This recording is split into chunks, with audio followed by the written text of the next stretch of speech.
Участники круглого стола отмечали, что международная изоляция Абхазии приводит к нарушению прав человека.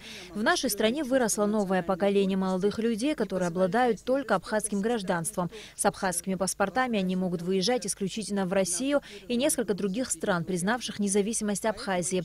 Все остальные страны для них закрыты, включая и те, которые имеют безвизовый режим. Для нас попытки тбилисских политиков заставить мировое сообщество поверить в тиражируемый ими миф о том, что кровопролитная война между грузинами и абхазами – это был на самом деле конфликт между Россией и Грузией. Это для нас оскорбительно и абсолютно неприемлемо.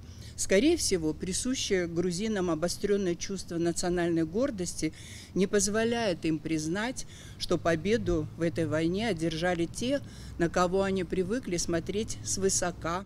Представители НПО Абхазии считают неприемлемым нарушение права человека на свободное передвижение, следствием которого являются также ограничения в доступе к образованию и здравоохранению за пределами Абхазии.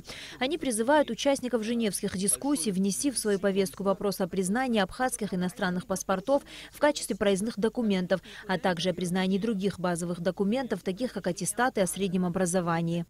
Если дать правовую оценку с точки зрения международного права о том, возможно ли использовать и признавать паспорта стран, которые не признаны, то ответ будет «да, можно», «да, возможно». То есть это кажется странным, парадоксальным, но тем не менее международное право в силу такой глобальности, многогранности не содержит строгих правил, строгих рамок, которые бы вот это запрещали и увязывали. На встрече также речь шла о возможности влияния международного сообщества на решение об отмене Грузии дискриминационного закона о так называемых оккупированных территориях. Во многих зарубежных информационных материалах грубо вымывается память о войне, которая является первоисточником тяжелых последствий гуманитарного характера для Абхазии, отмечалось на встрече.